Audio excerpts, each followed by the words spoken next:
অসমীয়া সংগীতৰ ইতিহাসত যিকেইগৰাকী শিল্পীৰ নাম সোণালী আখৰে লিখা আছে তাৰ ভিতৰত প্ৰয়াত মিহিৰ বৰদলৈৰ নাম অন্যতম।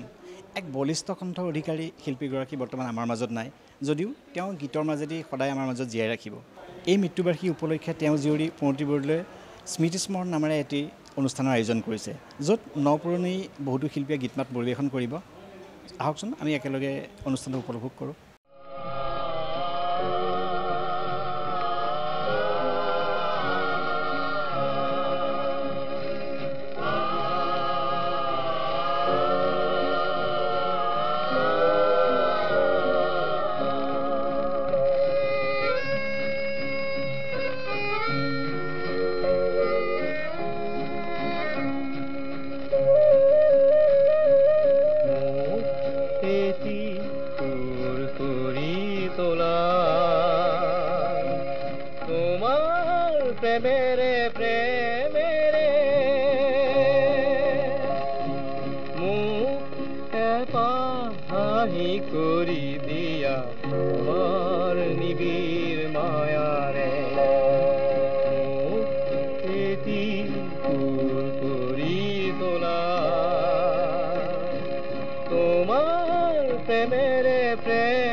বিশেষ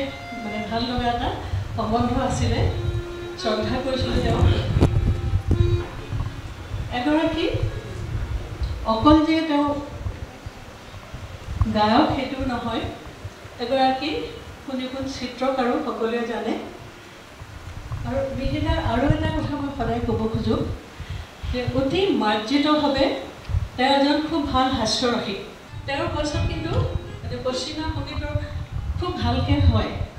1969 বোধহয় এটা অনুষ্ঠান হৈছিলে মিহিৰ বৰদলৈ আৰু মোৰ।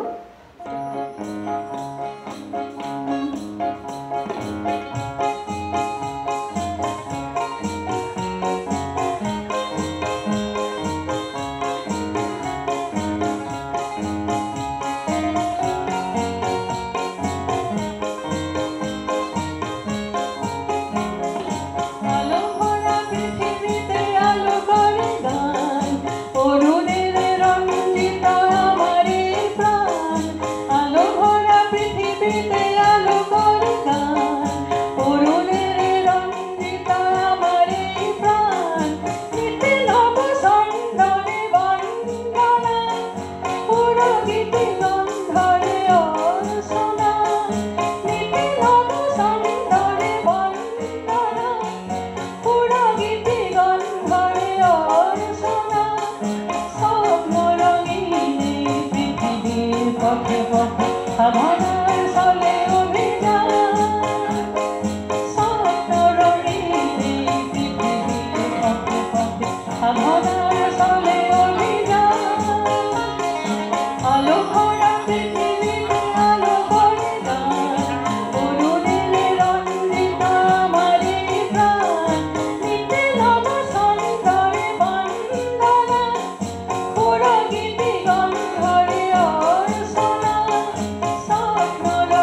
প্ৰথমতে মই মিহিৰদালৈ শ্ৰদ্ধাঞ্জলি যাচিছোঁ আজিৰ এই বিশেষ দিনটোত আৰু মিহিৰদা বুলি ক'লে এটা বলিষ্ঠ কণ্ঠৰ অধিকাৰী বুলি কৈছেই ঠিকেই এটা বিশেষ ধৰণৰ কণ্ঠ আছিলে তেখেতৰ এগৰাকী সুদৰ্শন গায়ক আৰু বিশেষ কণ্ঠৰ তেখেত অধিকাৰী আছিলে সেইকাৰণে মিহিৰদাৰ গান শুনিলে অলপমান বেলেগ ধৰণৰ গান বৰ সুন্দৰ গান আছিলে আৰু এটা বস্তু আছিলে তেখেতৰ বিশেষ বৰ খোলা হাঁহি মাৰিছিলে মই বহুত তেখেতক লগ পাইছোঁ ৰেডিঅ' ষ্টেচনতো লগ পাইছোঁ আমাৰ কোৰেলবিলাক হয় কেতিয়াবা কোৰাছ আৰু একেলগে সেইখিনি সময়ত মই মিহিৰদাক বহুতবাৰ লগ পাইছোঁ আৰু তেতিয়া মানে আমাৰ গোটেই টিমটো আৰু যোনে যোনে গায় আৰু মানে হাঁহিত মিহিৰদাৰ খোলা হাঁহি আৰু মিহিৰদাৰ কথাৰেই আমি মানে হাঁহি থাকোঁ তেনেকুৱা আৰু খুব মানে আমোদজনক কথাও কৈছিলে তেখেতৰ লগত মোৰ আৰু এটা সম্পৰ্ক আছিলে মিহিৰদাৰ ভনীয়েক মোৰ কটন কলেজৰ অনাৰ্ছ মেট ভনীয়েক যিহেতু ভনীয়েক মোৰ বান্ধৱী আছিলে গতিকে মিহিৰদাই মোক ভনীয়েকৰ নিচিনা মৰম কৰিছিলে সেইটো এটা বিশেষ হেৰি আছিলে বিশেষ মানে তেওঁ লৈছিলেও সেইটো কথা খবৰ সোধে বা ক'ৰবাত লগ পালে বা কোনোবা অনুষ্ঠানত লগ পালে চিধা মানে আহি পেলাই তেওঁ কথা সুধিব আৰু যেন ভনীয়েকৰহে খবৰ লৈছে তেনেকুৱা গতিকে তেখেতৰ যিখিনি অৱদান আছে অসমীয়া সংগীতৰ প্ৰতি বা অসমীয়া সংগীতৰ ক্ষেত্ৰত সেয়া অৱদান আমি কেতিয়াও পাহৰিব নোৱাৰোঁ বিশেষকৈ বিশেষ কণ্ঠ আৰু বিশেষ গানবিলাক তেখেতে যিকেইটা গান কৰি থৈ গৈছে তেখেতৰ কণ্ঠেৰে অমৰ গীত সেয়া আৰু পুনৰ মই শ্ৰদ্ধাঞ্জলি যাচিছোঁ পোনপ্ৰথমে মই মিহিৰ বৰদলৈক মই মন্তুল খুৰা বুলি কৈছিলোঁ মন্তুল খুৰা বুলি মাতিছোঁ খুব আপোন আছিল তেখেতক প্ৰথমতে মই শ্ৰদ্ধাঞ্জলি জ্ঞাপন কৰিছোঁ মানে মোক ইমান মৰম কৰিছিল মন্তুল খুৰাই ভাবিব নোৱাৰোঁ আৰু মই দেউতাই ফোন কৰিলে মই লগত বহাই লয় মোক লগত বহাই লৈ পেলাই মোক গাব দিয়ে সেই কথাটো মন্তুল খুৰাই জানিছিলে মন্তুল খুৰাই যেতিয়া দেউতাৰ গান শিকিব যায় এই তই আহ তই গাব লাগিব মোৰ লগত এনেকুৱা ধৰণৰ মন্তুল খুৰাৰ কথাবিলাক এনেকুৱা এই তই এনেকুৱা ধৰণৰ খুচৰি কৰি কয় গতিকে মই আন এটা কথা ক'বলৈ ওলাইছোঁ মিহিৰ বৰদলৈ ককায়েক ডক্টৰ প্ৰবীৰ বৰদলৈ তেখেতক শ্ৰদ্ধা জনাইছোঁ তেখেত অলপতে দেহা অৱসান ঘটিছে তেখেতে প্ৰন্তি আৰু কমিখুৰীহঁতক কৈ গৈছিলে যে এইবাৰ তহঁতি যিটো প্ৰগ্ৰাম কৰিবি তাত এইবাৰ মুকুল ককাইদেউৰ দেউতাক ককাইদেউ বুলি কৈছে মুকুল ককাইদেউৰ গীতখিনি লবিছোঁ মই এটি গীত লৈছোঁ দেউতাই সুৰ কৰা মন্টু খুৰাইও গাইছিলে মিহিৰ বৰদলৈও গাইছিলে এই গানটো গাইছিলে জ্যোতিৰ্ময় কাকতিয়ে সেই তাহানিৰে ৰেডিঅ'ত গানটো গাইছিলে মষ্ট প্ৰবলি নমেন দাহঁতে শুনিছে গানটো সম্ভৱ ৰেডিঅ'ত নাই কিন্তু মোৰ অকণ ৰেডিঅ'ৰ সুৰটো মনত আছিলে বাবে গানটো মই উলুকিয়াই গীতটো প্ৰস্তুত কৰি আহিছোঁ, কিবা ভুলো হ'ব পাৰে।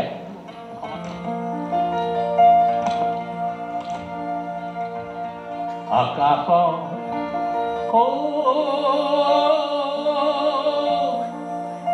জোনা কৰে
কথা কোৱা বতাহ জাকৰ কানে কানে শুনাবি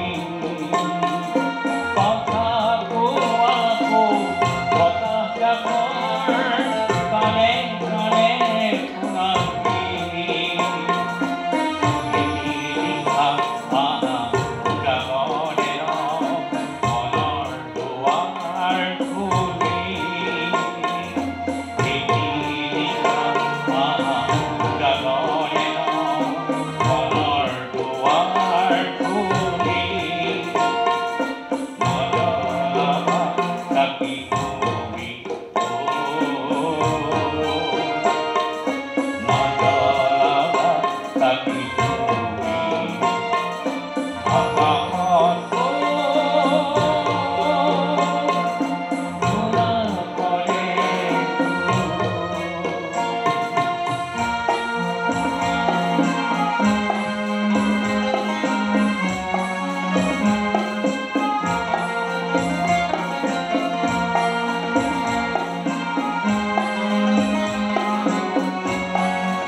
আপোনাৰ দেউতা মুকুল বৰা দেৱলৈকত দাদাৰ খুব এক ঘনিষ্ঠ সম্পৰ্ক আছিলে আৰু 1955 চনতে তেখেতে গীতৰ সুৰ কৰিছিলে আৰু আপোনালোকে শেহতীয়াভাৱে যিটো মানে গীত পৰিৱেশন কৰিলে সমবেতভাৱে মোক এটি সুৰ কৰি তোলা এই গীতটোৰ লগত তিনিজন ব্যক্তি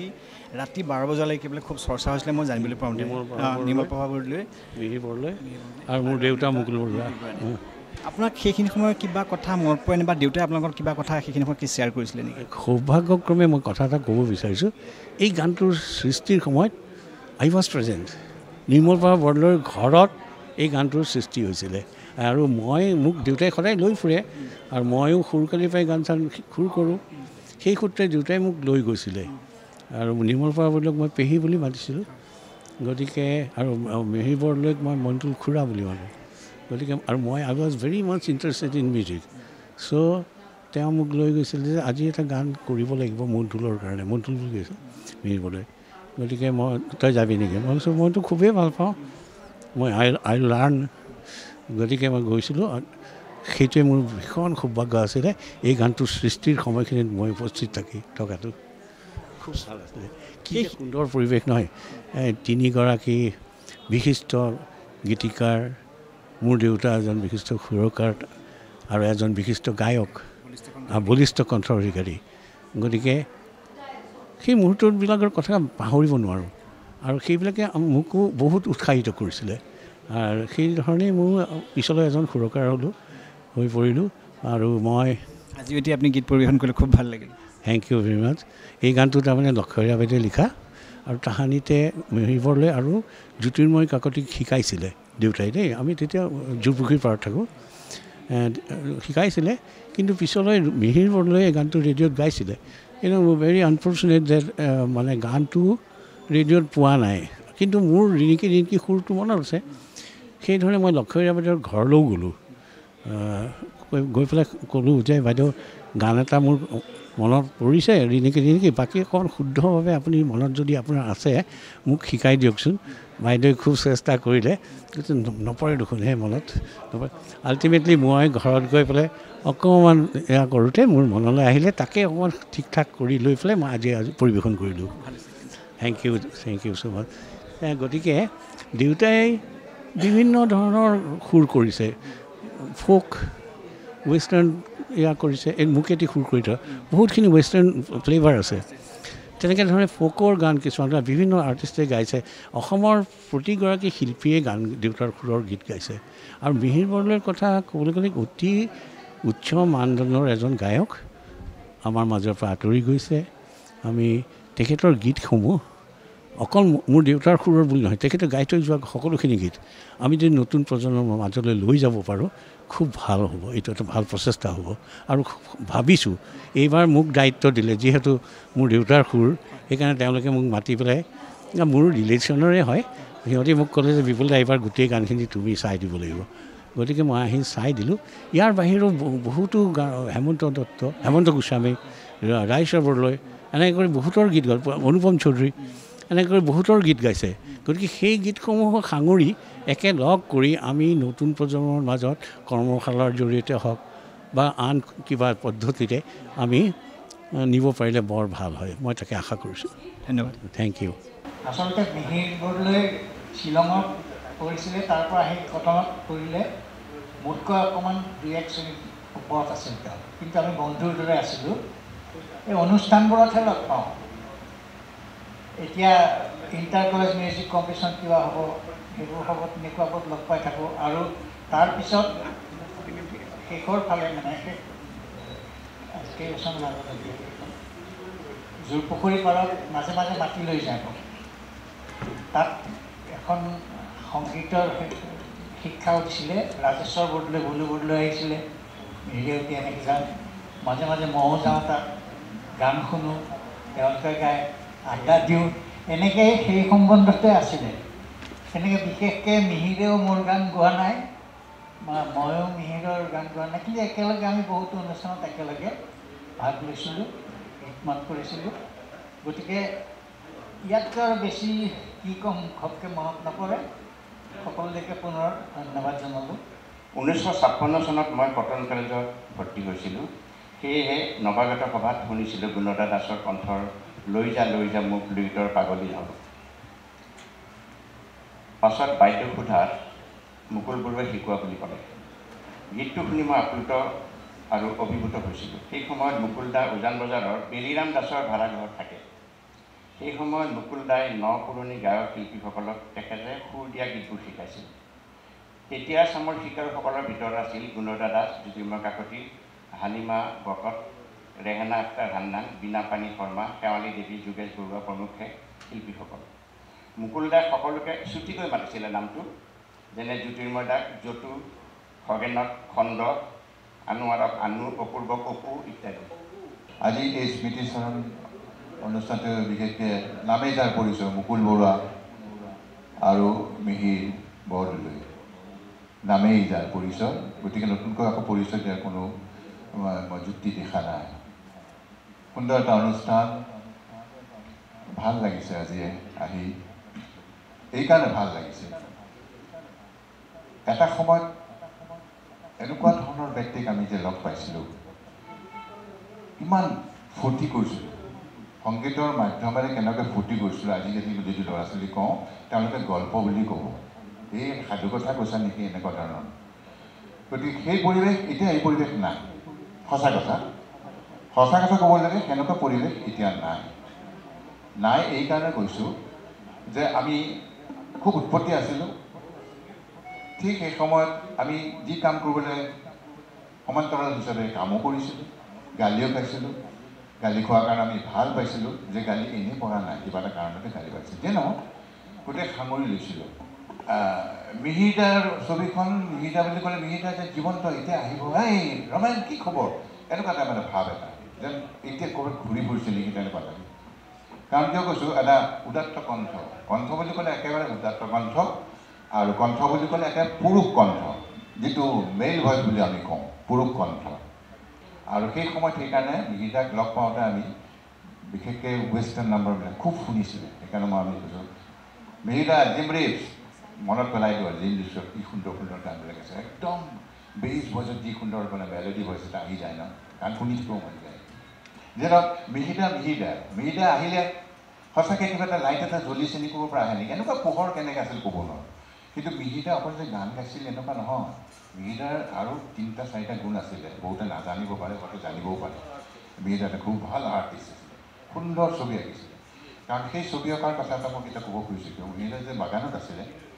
বাগানত কেতিয়াবা ভূপেন দা আহিলে 7 দিনৰ কাৰণে হ'লেও মিহিদাৰ ঘৰত আছিল। আৰু মিহিদা এফালে ছবি অঁকাৰ যিটো আমি কি কয় এখন আগে ৰেডি কৰি থয়, আৰু এইফালে ভূপেন দা কেনভাছ। গতিকে একে সময়তে হয়তো ছানশ্বাইন বঢ়িয়াকৈ বাহিৰত ওলাইছে,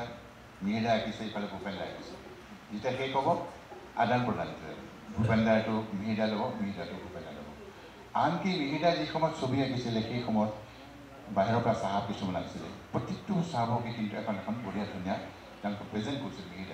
মিহিদা ডাঙৰ গুণ, ইমান ভাল আৰ্টিষ্ট আছিলে। কিন্তু ইমান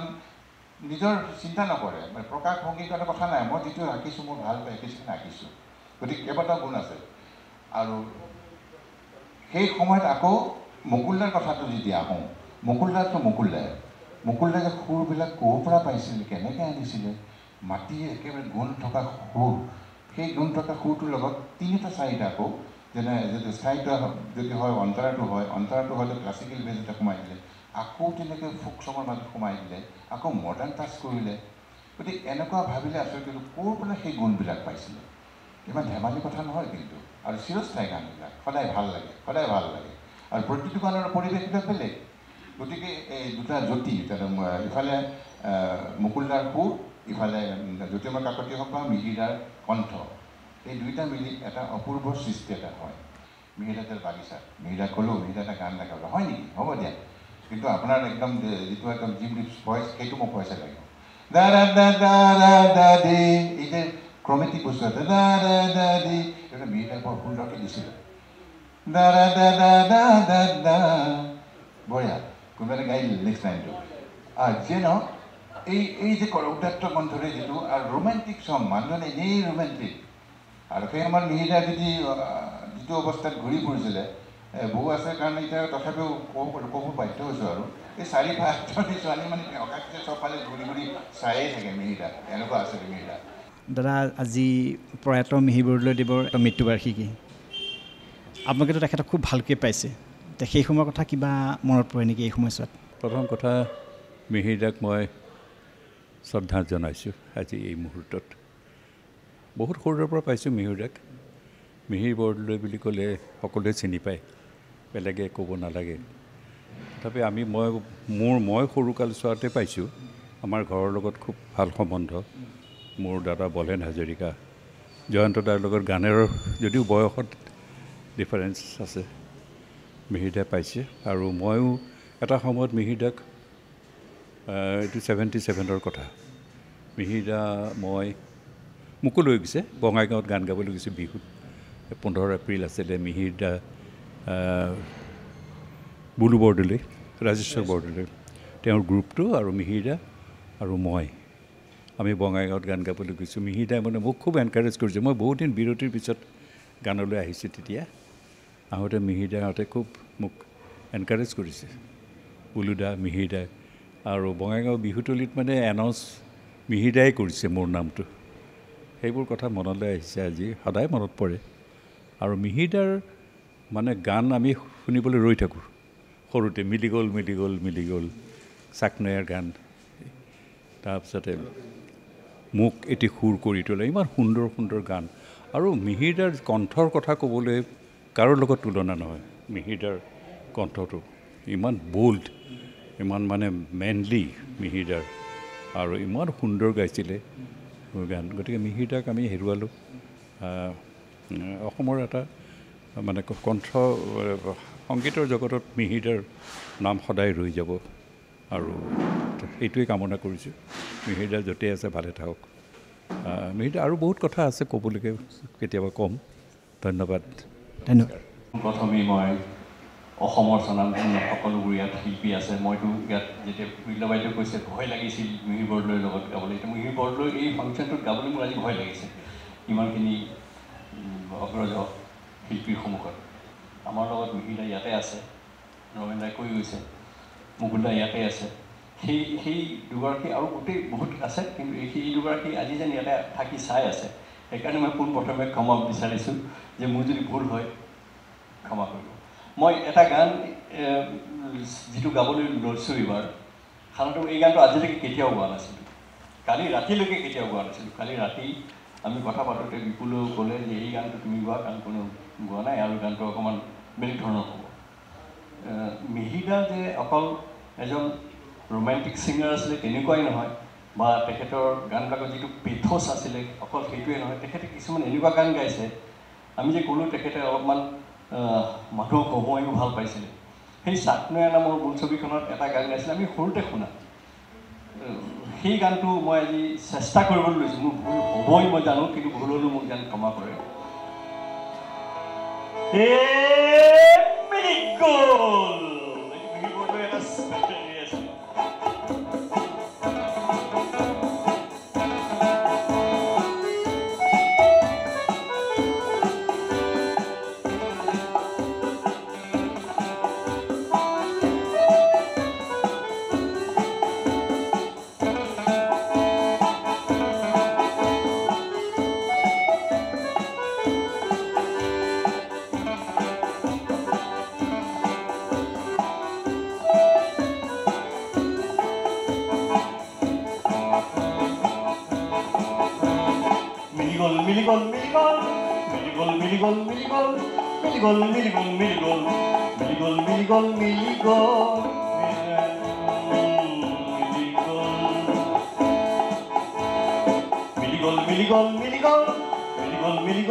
হিচাপত মিলি গ'ল বাপা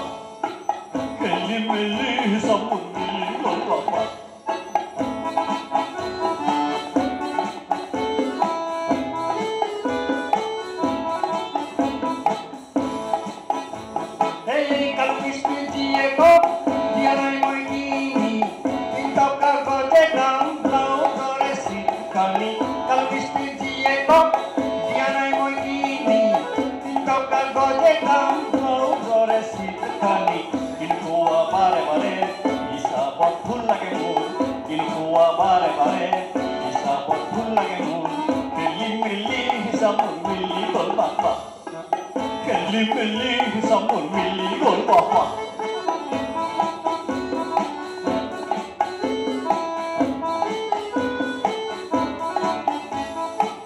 পেট্ৰলত দিলোঁ মই 10টা টকা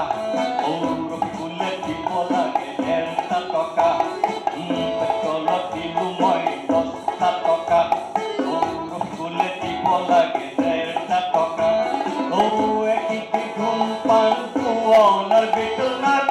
8 পইচাৰ কাজ সৌৰভী একিটি ধূমপান পুৱনৰ বিটনাত 8 পইচাৰ কাজ সৌৰভী বাৰায়াতে 20 টকা হ'ল মিলি গ'ল কেনে মজা বাৰায়াতে 20 টকা হ'ল মিলি গ'ল কেনে মজা খেলি মেলি হিচাপত মিলি গ'ল বাপা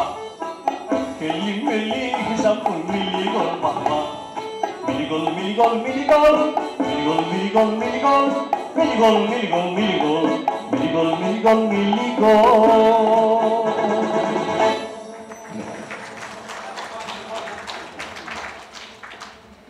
মিহিদা মোৰ অতি মৰমৰ বুলিয়ে কওঁ কাৰণ মই দাদা বুলি ধৰি লৈছোঁ সদায় মোক ভাই বুলি লৈছিলে বহুত বছৰৰ পৰা আমাৰ জনা শুনা মই ৰেলৱেজত থাকোঁতেও মিহিদা প্ৰায় মোৰ তালৈ আহি পেলাই আমি বহি কথা বতৰা পাতোঁ কাৰণ তেখেত আমাৰ প্ৰফেশ্যনেল এটা হেৰিও আছিলে আৰু পিছলৈ মানে এনেকুৱা হ'ল যে আমি ককাই ভাইৰ নিচিনাকৈ মানে আমাৰ ৰিলেশ্যনশ্বিপটো আছিলে প্ৰায় তেখেতৰ ঘৰত বহি আমি গান গাওঁ গানৰ চৰ্চা কৰোঁ কথা পাতোঁ আৰু মানুহটো বৰ ফূৰ্তিবাজ আছিলে গতিকে কথাবোৰ শুনিও ভাল লাগে আৰু লগতে গানটোতো আৰু আমি সৰুৰে পৰা শুনি অহা গানবোৰ মিহিদাৰ আকৌ যেতিয়া আমি সন্মুখত মিহিদা লাইভ যেতিয়া পাওঁ খুব ভাল লাগে সেইবোৰ কথা মনত পৰে আৰু এতিয়া খুব হয় এনেকুৱা কিবা মুহূৰ্ত আছে নে যিটো আপুনি তেখেতৰ বিষয়ে মানে এতিয়া ক'বলৈ বিচাৰিব যিটো বেছি আপোনাৰ বেছি ক্ল'জৰ মিহিদাই গজল খুব ভাল পাইছিলে আৰু মই তেতিয়া গজল ময়ো খুব গাওঁ আৰু ভাল পাওঁ মিহিদাই কেতিয়াবা মোক সন্ধিয়া সময়ত জোৰকৈ টানি লৈ আহে ঘৰলৈ বোলে ব'লা এতিয়া আমি বহিম এতিয়া আমি গজল গাম আৰু শুনিম সেই তেনেকুৱা সময়বিলাকত কেতিয়াবা দুয়ো একেলগে মিলি গাওঁ সেই মুহূৰ্ত মোৰ খুব মনত পৰে বিশেষকৈ গজলবিলাকৰ সময়টো হয় ধন্যবাদ এতিয়া হঠাৎ মোৰ মনত পৰিলে মোৰ দেউতাই লিখি দিছিলে মানে মই দ্য ৰেজনেঞ্চটোৰ কথা যিটো ৰমেন আংকেলে এইমাত্ৰ কৈছিলে দেউতাই এইটো নিজৰ হাতেৰে লিখিছিলে দেই এইখিনি কথা এইটো কেতিয়া লিখিছিলে কোন চনত লিখিছিলে মোৰ মনত নাই কিন্তু এইখিনিতে মই তেওঁ একজেক্টলি যেনেকৈ লিখিছে মই এইখিনি এবাৰমান পঢ়ি দিছোঁ মিহিৰ বৰদলৈয়ে নিজে জীৱনৰ গানৰ কথা কৈছিলে জীৱনৰ সুৰবোৰ সদায় একে নাথাকে দিন যায় মানে সুৰবোৰ সলনি হৈ থাকে সঁচা কিন্তু কিছুমান সুৰৰ প্ৰভাৱ আজীৱন থাকি যায় কিমান গীত গোৱা যায় কিমান সুৰে হৃদয়ৰ ঢৌকি বাথৌ লগাই অথচ মনৰ মাজত স্থায়ী হয় মাত্ৰ কেইটামান এইটো তেওঁ নিজে এইখিনি কথা খুব ধুনীয়াকৈ লিখি থৈ গৈছিলে তো মোৰ হঠাৎ মনত পৰিলে মই কাগজখন লৈ আহিছিলোঁ মই পাৰিলে মই এইখিনি এবাৰ মাজতে কৈ দিম তো মই ৰমেন আংকুলৰ লগত এইখিনি ৰেলিভেঞ্চ আছিলে এই কথাটো মই এইখিনি কৈ দিছোঁ মিহিদা আৰু মুকুলদা দুয়োকে আমাৰ আন্তৰিক শ্ৰদ্ধাঞ্জলি জনাইছোঁ আৰু ভগৱানৰ ওচৰত প্ৰাৰ্থনা জনাইছোঁ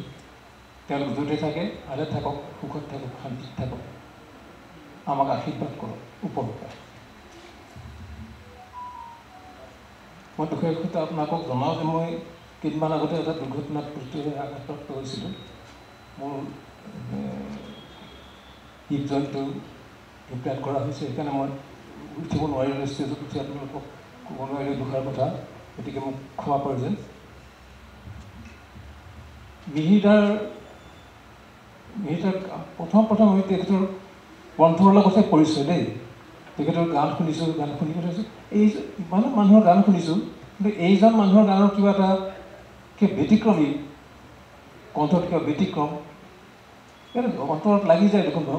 কৰিলেই এটা অন্তৰত লাগি যায় গোটেইখিনি। সৰুবোৰ তেখেতে সকলোৰে লগতে খুব মানে সহজে বন্ধু হৈ যাব পাৰিছিলে।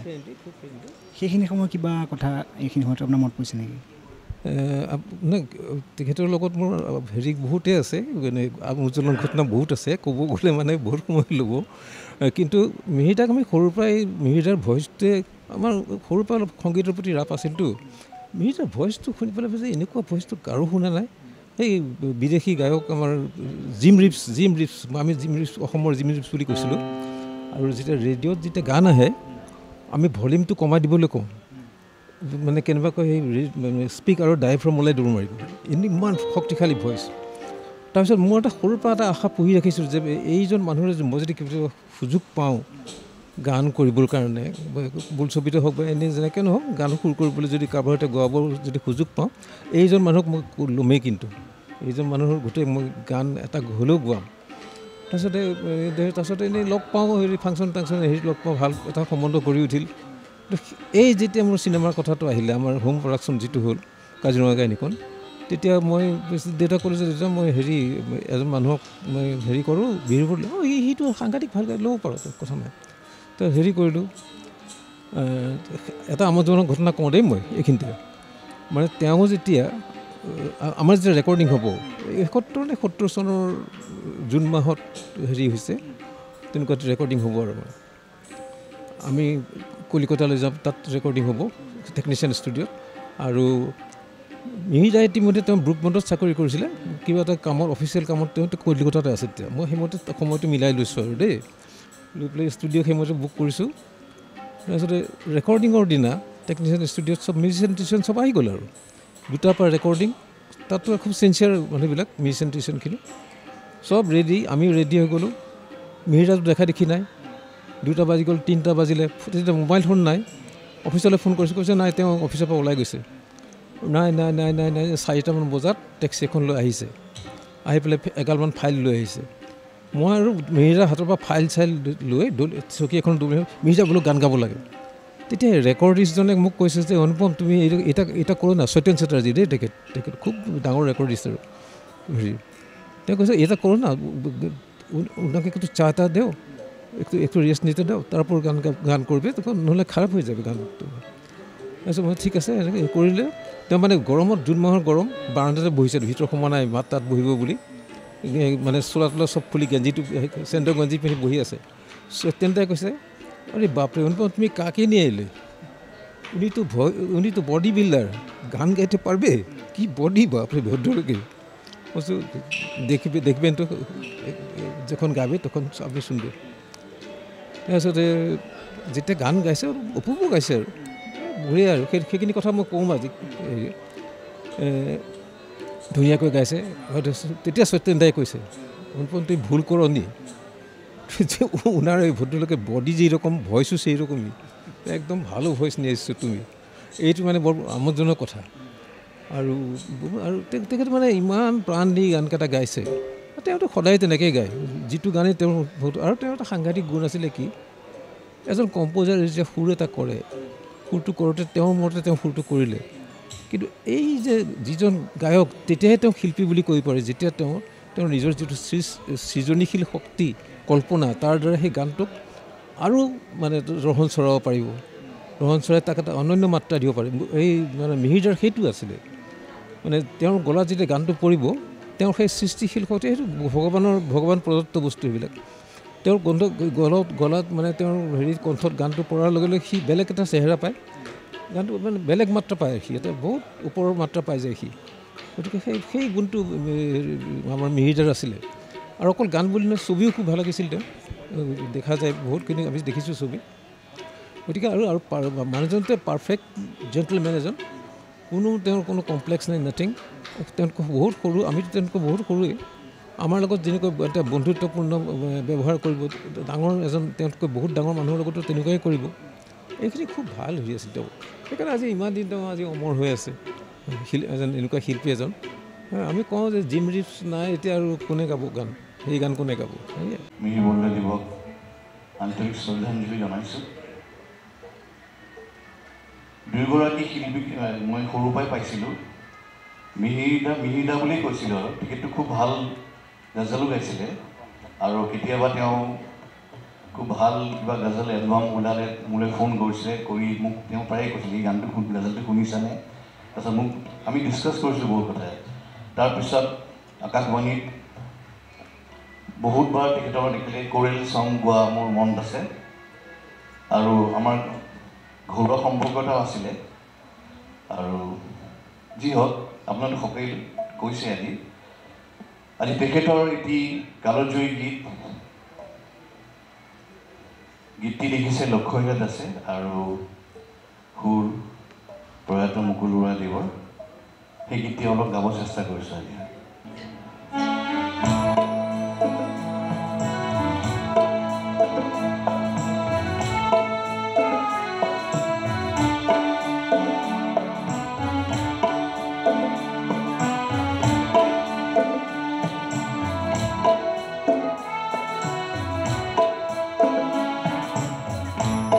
পারে মইনার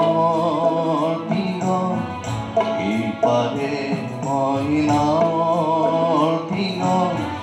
গীত রসি রসি গাম কি পারর কার দুরদিহিয়ার প্রাণর পর এই পারে মইনার দিগম গীত রসি রসি গাম কি পারর কার দরদিহিয়ার প্রাণর পর এই পারে মইনার দিগম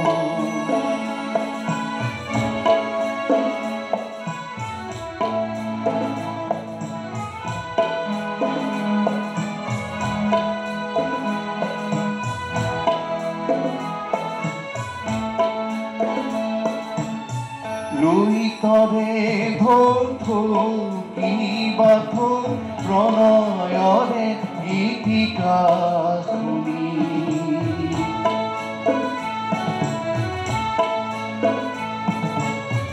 লুই তৰে ধৌ কিবাথ প্ৰণয়ৰে গীতিকা শুনি পাৰৰ বালি নিরক্ষহারি বুকুতে কামুরি গীত রসি রসি গাম কি পারর কার দরদিহিয়ার প্রাণর পর এই পারে মইনার দিগম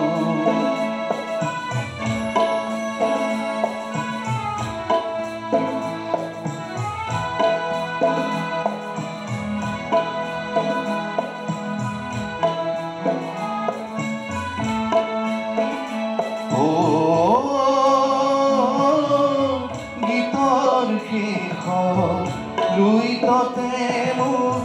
নাওখনি দিলো এৰি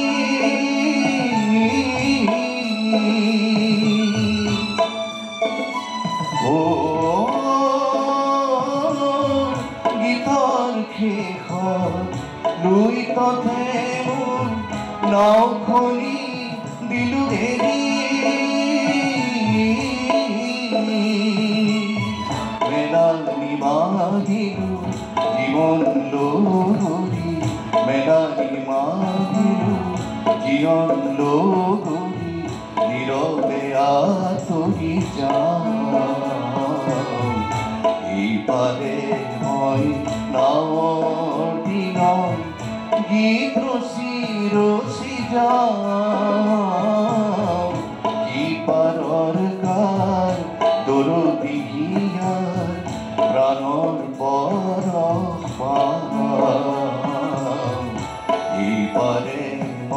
নাৱৰ তীৰত ইপাৰে মই নাৱৰ তীৰত। ধন্যবাদ। মই মিহিৰদাক ইমান ওচৰৰ পৰা মাত্ৰ দুবাৰমানহে পাইছোঁ আৰু কেইবাবাৰো গান গাই থকা ষ্টেজত দেখিছোঁ। গতিকে সেই কিতাপখন পঢ়ি মই নিয়মীয়া বাৰ্তাত এটা প্ৰবন্ধ লিখিছিলোঁ। সেই প্ৰবন্ধটো পঢ়ি মোক অসমৰ ইমূৰৰ পৰা সিমূৰলৈ ইমান মানুহে ফোন কৰিলে যে মই সঁচাকৈ অভিভূত হৈ গ'লোঁ। আৰু আচৰিত কথা যে আগৰ দৈনিক অসমৰ প্ৰাক্তন সম্পাদক অনিল বৰুৱাদেৱে মোক প্ৰথমবাৰৰ বাবে ফোন কৰিছে। তেখেতে কৈছে মোক তুমি চিনি নাপাবা, কিন্তু তোমাৰ আজিৰ লিখনিটো মানে আমাক এই মিহিৰ বৰদলৈৰ আগৰ কথাবিলাক মনত পেলাই দিলে, আৰু সেইকাৰণে তোমাক মই ধন্যবাদ জনাবলৈ আজি এইটো লিখিছোঁ। সংবাদ জগতৰ এগৰাকী মহিৰো অনিল বৰুৱাদেৱৰ সেই আশীৰ্বাদ পাই তেওঁ ক'লে তুমি লিখি থাকিবা। তাৰপিছত মই আকৌ গানৰ কথাকে বেলেগৰ লিখিম বুলি ভাবি থাকোঁতেই এই দুখৰ খবৰটো পালোঁ তেখেত স্বৰ্গগামী হ'ল। গতিকে মিহিৰদাক মানে মই দেখিছোঁ একদম সৰু ল'ৰা ছোৱালীৰ পৰা যোনে গানটো শুনে, এইমাত্ৰ আমাৰ অনিৰ্বাণে গাই যাওঁতে কিমানবাৰ শুনিছোঁ এইটো গান, কিন্তু আজিও বুকুত একদম হৃদয়ত গৈ খুন্দা মাৰি দিছে। গতিকে মিলি গ'লটো ইমান ধুনীয়াকৈ গালে একেদিনাই শিকি। গতিকে এনেকুৱা আৰু আমি নিজকে ধন্য মানে বুলি ভাবোঁ। আমি বহুতো সৌভাগ্যৱান যে মিহিৰদা, মুকুল বৰুৱা এইসকলক আমি পাইছোঁ জীৱনত। আৰু এটাই দুখ যে জ্যোতিপ্ৰসাদ আগৰৱালাক লগ পোৱা নাই। তাৰ বাহিৰে বাকী আমি সকলোকে লগ পাইছোঁ, ভূপেন দাৰ পৰা আৰম্ভ কৰি। আৰু মুকুলদা আমাৰ ঘৰৰ ওচৰত আছিল ভাড়া কৰি। গতিকে তেখেতে যেতিয়া সুৰবিলাক কৰি থাকে আমি গম পাওঁ, ওচৰৰ পৰা খিৰিকীৰে শুনি থাকোঁ। গতিকে এই তেতিয়াৰে যিটো ঘটনাবিলাক আজি মানে চকুৰ আগত ভাহি উঠিছে। আৰু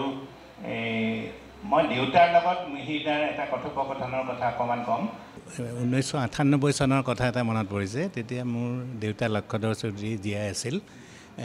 এদিন মিহিৰদা আমাৰ ঘৰলৈ গৈ বহুত সময় মানে কথা পাতি আছিল। খুব ভাল লাগে এনেকুৱা শিল্পীবিলাক আমাৰ ঘৰলৈ গ'লে। মিহিৰদাই খুব জোৰত হাঁহে একেবাৰে, দেউতাইও হঁহুৱাই থাকে। তাৰপিছত দেউতাই মানে কৈছিল, বুজিছা মিহিৰ, এই 1959 চনৰ কথা তেতিয়া, তোমাৰ মানে তুমি মোৰ যে চিনেমাখন নিমিলা অংক, সেই নিমিলা অংকটো মিলাই দিলাহে 1959 চনত। বোলে কেনেকৈ দাদা? বোলে নহয়, তুমি যে সেই মিলি গ'ল এই গানটো যে গালা, আৰু সেইটো দুৰ্গেশ্বৰ বৰঠাকুৰদেৱে ইমান সহজ সৰল ভাষাত লিখিছে, সকলোৱে গাব পৰাকৈ, আৰু খুব জনপ্ৰিয় হৈছিল গানটো মিহিৰদাৰ কণ্ঠত। আৰু মুকুল বৰুৱা আছিলে হেৰি সংগীত পৰিচালক। সেই মুকুল বৰুৱাৰ কথাটো জানেই, আৰু তেওঁৰ সুৰৰ যাদু কৰ বুলি কয়। গতিকে তেওঁৰ এই যাদুত মানে গোটেই মানুহৰ মুখে মুখে মানে একদম সকলোৰে মুখত, ৰিক্সাৱালা পৰ্যন্ত মানে এই গানটো গাই ফুৰে চলাই থাকোঁতে মানে। আৰু তেওঁৰ বলিষ্ঠ কণ্ঠ তেতিয়া। আৰু দেউতাই ক'লে মোৰ নিমিলা অংকত, দেউতাৰ নিমিলা অংক বুলি যিখন চিনেমা, সেইখনত মানে বীৰেণ দত্ত ছাৰে, ডক্টৰ বীৰেণ দত্ত দেৱে এটা মানে গান গাইছিল, সেউজীয়া গছে বনে আমাৰ গাঁৱেখনি। সেই গানটো বহুত জনপ্ৰিয় হৈছিল। তেতিয়া দেউতাই ক'লে বোলে সেই মোৰ নিমিলা অংক, যিটো অংক নিমিলা কথাটো তোমাৰ এই মিলি গ'ল দুৰ্গেশ্বৰ বৰঠাকুৰে মিলাই দিলে, তুমি ইমান সুন্দৰকৈ গালা। গতিকে তেতিয়া মানে তেওঁলোক দুইজনৰ মাজত যিটো হাঁহি, মানে গোটেই ঘৰ ৰজন জনাই যায়। আৰু আমি মাজে মাজে আহি পেলাই ওচৰত বোলে থিয় হৈ পেলাই শুনি থাকোঁ দেউতাহঁতৰ কথা। আৰু দেউতাই মানে তেখেতক বিশেষকৈ এটা গান মানে সেইটো কৰ্মবীৰ নবীন চন্দ্ৰ বৰদলৈ, তেখেতৰ ককা দেউতাকৰ, এই এটা দেশপ্ৰেমমূলক গীত, সেই গীতটো মানে তেওঁ গাবলৈ কৈছিল। আৰু এটা গান গাব দিছিল জ্যোতিপ্ৰসাদ আগৰৱালাৰ লুইতৰে পানী যাবিও বৈটো, যে সেইটো মানে তেখেতৰ কণ্ঠত এনেকুৱা ভাল লাগে। লুইতৰে পানী সাধাৰণতে সৰু ল'ৰা ছোৱালী বা কলেজৰ পঢ়া ল'ৰা ছোৱালীবিলাকে গাই আমি শুনি থাকোঁ, কিন্তু এনেকুৱা উদাত্ত কণ্ঠত মানে লুইতৰে পানী যাবি বৈটো যে ইমান ভাল লাগে, হৃদয় স্পৰ্শ কৰি যায়। তেখেতে আমাৰ ঘৰত গাইছিল। গতিকে সেই কথাবিলাক মনত পৰে আৰু তেখেতৰ যিটো মানে এই মুকুল বৰুৱাৰ সুৰত মোক এটি সুৰ কৰি তোলা সেই গীতটো মানে আমাৰ জীৱনৰ মানে এটা মানে কেনেকুৱা গান মই বুজাব নোৱাৰোঁ সেই গানটো শুনিলে আমি মানে ক'ৰবাত শুনিলে ৰৈ যাওঁ গীতিমালিকাত আগতে আমি গা ধোৱাৰ পৰা আধাৰ পৰা ওলাই আহি পেলাই শুনো এনেকুৱা মানে এই গানটো গতিকে এতিয়াও সেই গানটো মানে মোৰ জীৱনৰ 10টা ভাল লগা গানৰ ভিতৰত এটা মোক এটি সুৰ কৰি তোলা নিৰ্মল প্ৰভা বৰদলৈ বাইদেৱে লিখিছিল আৰু আমাৰ মুকুল দাই সুৰ কৰিছিল কি সুন্দৰ মানে হেৰি আৰু মোৰ ভাল লাগে কি মানে আমি মুকুল বৰুৱাই হওক পুৰুষোত্তম দাসেই হওক মিহিৰ বৰদলৈ ৰমেন বৰুৱা ব্ৰজেন বৰুৱা সকলোকে আমি মানে একেলগে পাওঁ যে সেইটো আমাৰ কাৰণে বহুত মানে ভাগ্যৱান বুলি ভাবোঁ মই আৰু মিহিৰদাৰ সেই হাঁহিটো আৰু দুষ্টামী বৰা চকুৰ টিপ মাৰে মাজে মাজে আমাৰ পিনে চাই পেলাই কিবা এটা কৈ সেই কথাবিলাক এতিয়া মনত পৰে আৰু বিশেষকৈ তেওঁৰ যেতিয়ালৈকে এই লুইতখন বহি থাকিব তেতিয়ালৈকে মানে তেওঁৰ এই গানৰ সুৰবিলাক আমাৰ অসমীয়াৰ হৃদয়ত প্ৰতিধ্বনিত হৈ থাকিব মিহিৰদাৰ প্ৰথম গান মানে তেতিয়া শ্বিলঙত গান গোৱা দেউতাহঁতৰ তেতিয়া এটা অনুষ্ঠান আছিলে ৰুদ্ৰ বৰুৱাৰ নেতৃত্বত শ্বিলং কলা পৰিষদ শ্বিলং কলা পৰিষদে এটা পৰীক্ষা আৰম্ভ কৰিছিল যে অংকীয়া নাট কেনেকুৱাকৈ মঞ্চ উপযোগী কৰি পেলাই গোৱাব পাৰি আজি 10 বছৰমান আগতে সেই ফাংচনটোৰ এইটো হ'ল 56-57 চনমানৰ হ'ব সেই ফটোখন ওলাইছে আৰু পিছত গৈ মই মাক সুধিছিলোঁ মা তেতিয়া জীয়াই আছিলে এই দুজন কোন চুট টাই মাৰা গোটেই ভকতৰ মাজত এজন হ'ল মিহিৰ বৰদলৈ আনজন হ'ল বিজয় শংকৰ খাচীয়া জেকেট লগাই বিজয় শংকৰ মিহিৰদা বোলে তেওঁ কি অৰ্গেনাইজাৰ নে কি নহয় বোলে এইকেইটা ছিংগাৰ সৰু ল'ৰাটো ক'ত বোলে শ্বেৰ চৌধুৰী মেণ্ডলিন বজাইছিল এই গোটেই আৰু মনুকন বৰদলৈ আৰু এজন সেইটো গ্ৰুপৰ ঢুকালে তেখেত এক্সিডেণ্ট হৈ গৈ পেলাই এই গোটেই গ্ৰুপটো কিন্তু যিটো সেই সময়ত আছিলে সেইখিনি সময়ত গান নাচ কৰা মিহিৰদাৰ এটা সমস্যা হৈছিলে যে অসমীয়া নাজানে সেইকাৰণে গানখিনি গোটেইখিনি ইংলিছত লিখি দিব লাগে MOI এই এনেকুৱাখিনি গোটেই টান শব্দ আৰু অংকীয়া ভাওনাৰ বজাৱলীত লিখা শব্দ ইংলিছত লিখি পেলাই গাব পৰা কথাটো কিমান শিল্পীৰ দক্ষতা সেইটো সম্পৰ্কে আপোনালোকে নিজে অনুমান কৰিব পাৰিব অকণমান আজি যিটো ব্ৰচাৰ আপোনালোকৰ হাতত যি পাইছে সেই তাৰ সম্পৰ্কে দুইজনৰ সম্পৰ্কে মই অকণমান লিখি দিছোঁ তাত সেইখিনি বিতংকে পঢ়িব কিন্তু মই ভাবোঁ যে 50, 60, 70, 80 দশকলৈকে এই যিকেইজন শিল্পী নাইবা গায়ক আছিলে অসমত তেওঁলোকৰ যিটো প্ৰভাৱ আৰু যিটো বুৎপত্তি সেইটো অতুলনীয় কাৰণ এটা কথাই মই দেখিছোঁ যে তেওঁলোকৰ কম্পিটিশ্যন সেই সময়ত থিয় হৈ থকা বেংগলৰ বাঘা হেমন্ত মুখাৰ্জী হওক শ্যামল মিত্ৰ হওক নাচিকেতা ঘোষৰ মিউজিক ডিৰেকশ্যন এই গোটেইখিনি কম্পিটিশ্যন কৰি পেলাই থিয় ৰখা ইফালে বম্বেত নৌচাদৰ পৰা আৰম্ভ কৰি চন্দ্ৰজয় কিষণৰ পৰা আৰম্ভ কৰি SD বৰ্মনৰ পৰা আৰম্ভ কৰি তাৰ মাজত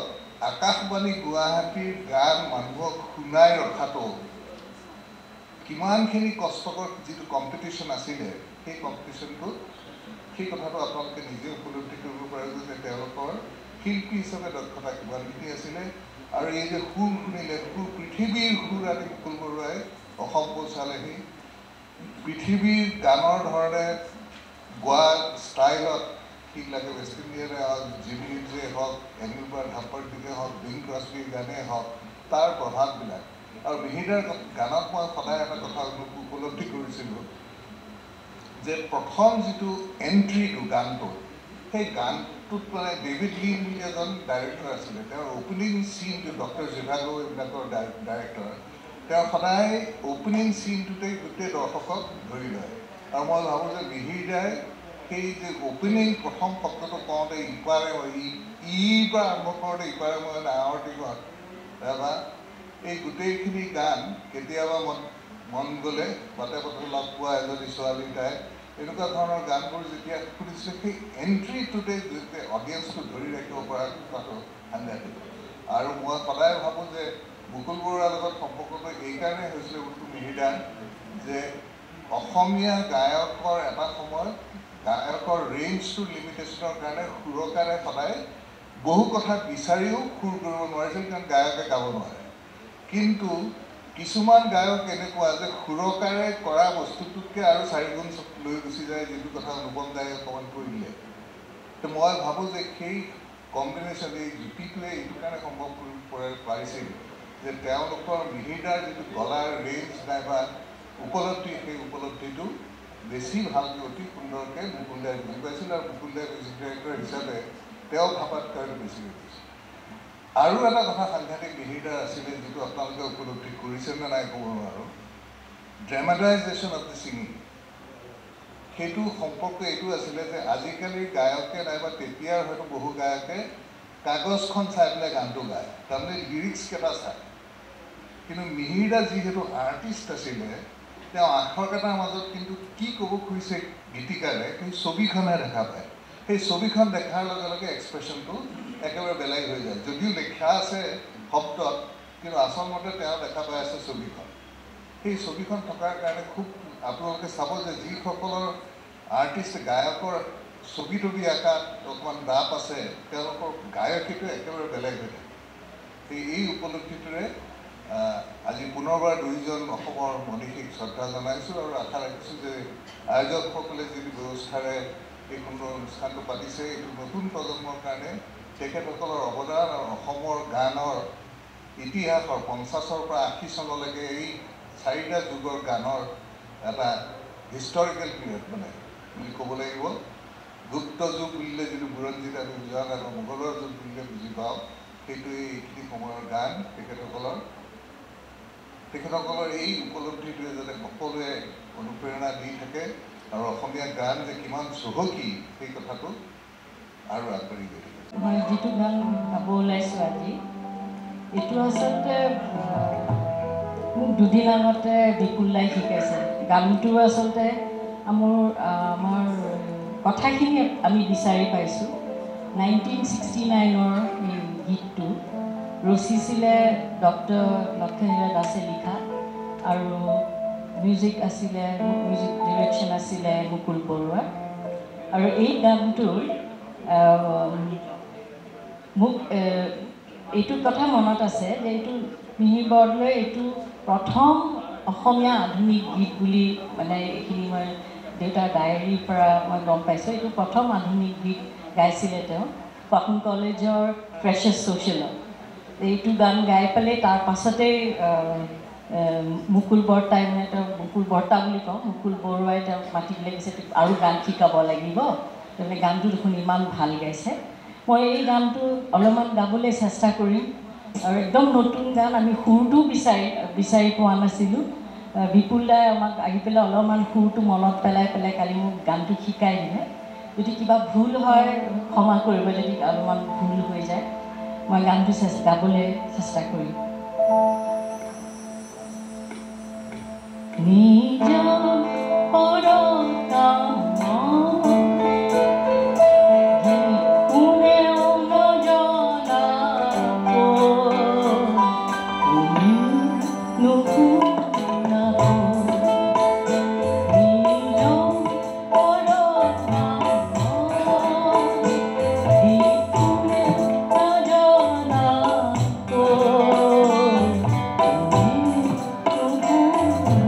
Oh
ধন্যবাদ পণ্ডিত শিল্পীগৰাকীলৈ আন্তৰিক শ্ৰদ্ধাঞ্জলি যিটো গীত গাবলৈ ওলাইছোঁ খুবেই কঠিন গীতটো এয়া মঞ্চত প্ৰথমবাৰৰ কাৰণে পৰিৱেশন কৰিব ওলাইছোঁ বিভু বৰা ছাৰে অকণমান দেখুৱাই দিছে গতিকে তেখেতৰ গীত প্ৰত্যেকটোৱে আচলতে বহুত কঠিন আমি অকণমান গাবলৈ যিমান পাৰোঁ চেষ্টাহে কৰোঁ আচলতে গতিকে এই চেষ্টা অকণমান আপোনাৰ লগত পৰিৱেশন কৰিবলৈ ওলাইছোঁ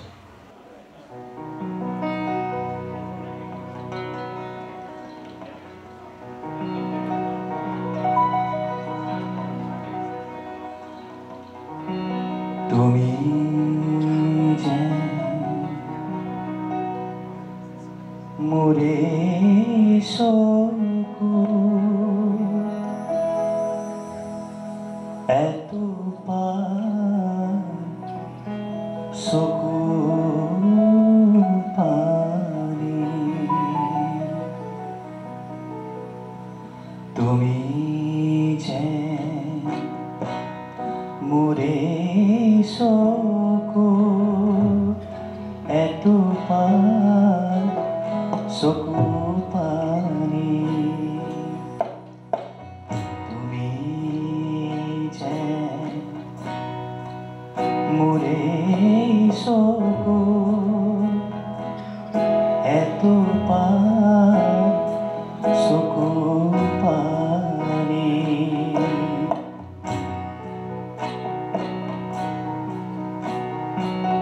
মোরে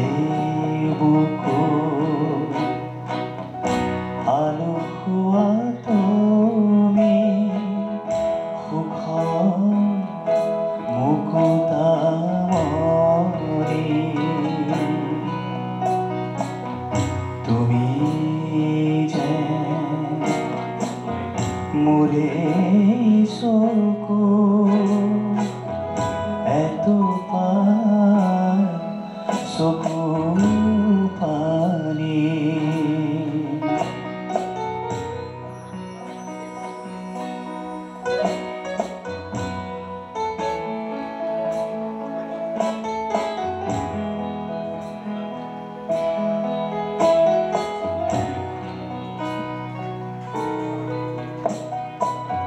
গধূলি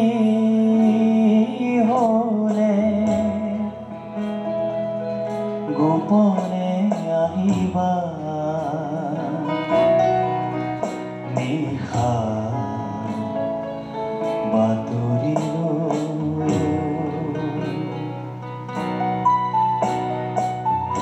বেদনাৰ দৰে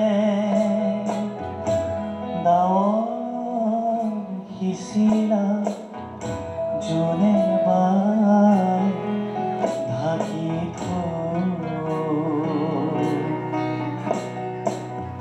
তুমি যে মোৰ জীৱন সুখৰ মুকুতা বেৰু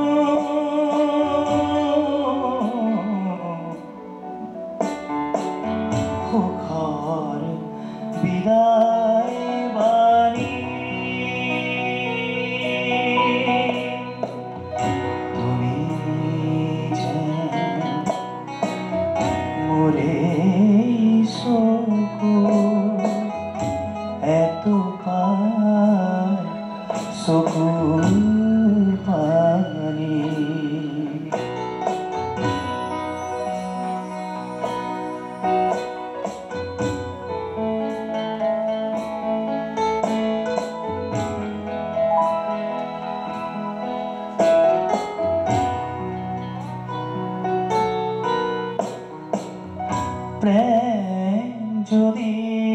হয় বেদনার নাম জীবনার নাম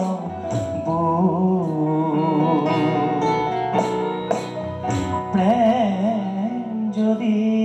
হয় বেদনার নাম জীবনার নাম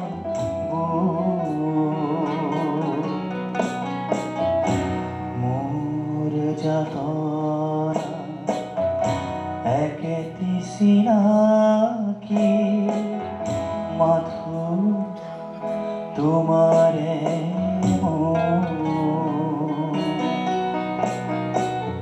তুমি চিরকাল মোর জীবন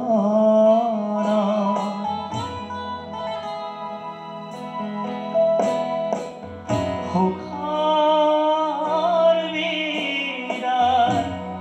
বাৰী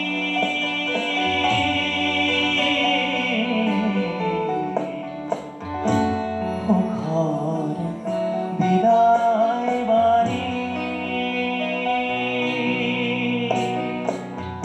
তুমি যে মোৰে চকু এতো চকু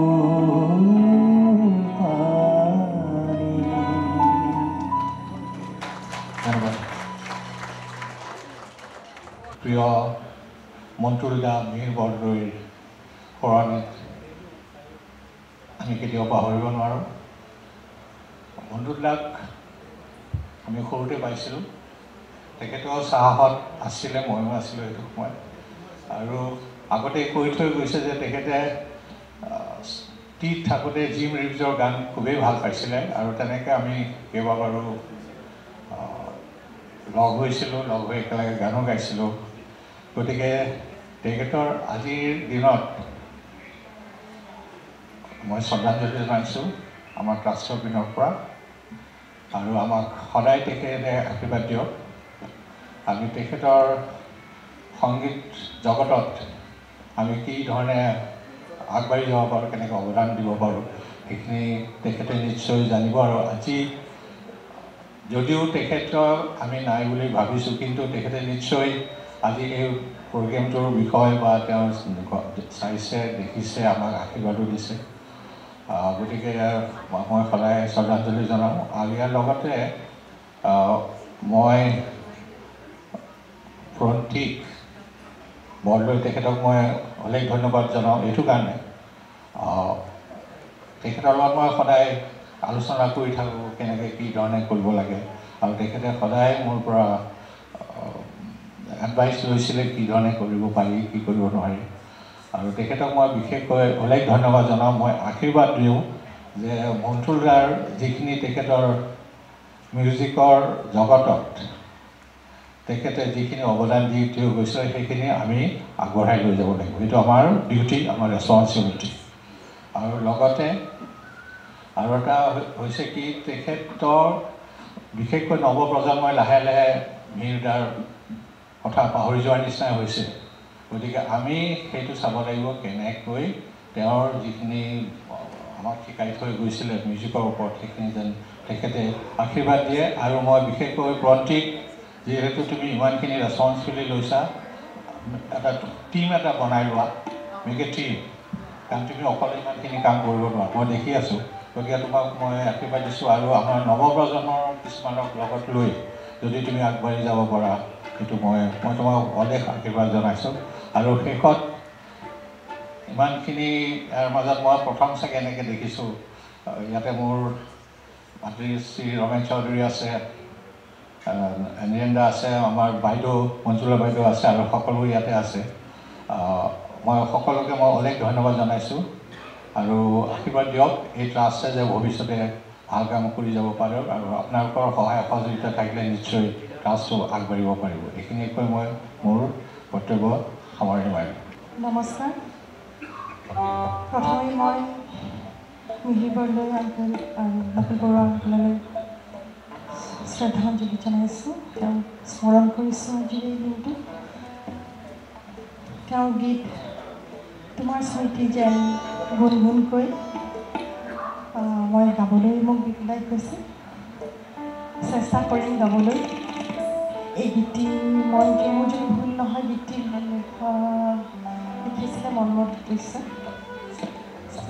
গীতটি গাবলৈ লৈছোঁ। ইয়াতে ইমানখিনি গুণী জ্ঞানী ব্যক্তি আছে, মোৰ আচলতে ভয় লাগিছে গাবলৈ। কিবা যদি ভুল হয় ক্ষমা কৰিব।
আধুনিক গানৰ যিটো পৰিক্ৰমা চন্দ্ৰদীপ বৰুৱা ডাঙৰীয়াই কৈছে যে 50-60 দশকৰ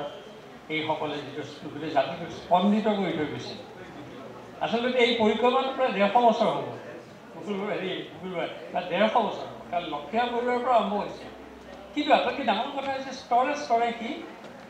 বেলেগ ধৰণে সি স্পন্দিত হৈ আহিছে যে ইমান ধুনীয়া মুকুতাৰ মালা যেতিয়া গাইছিলে এতিয়া হাহাকাৰ হৈ গৈছিলে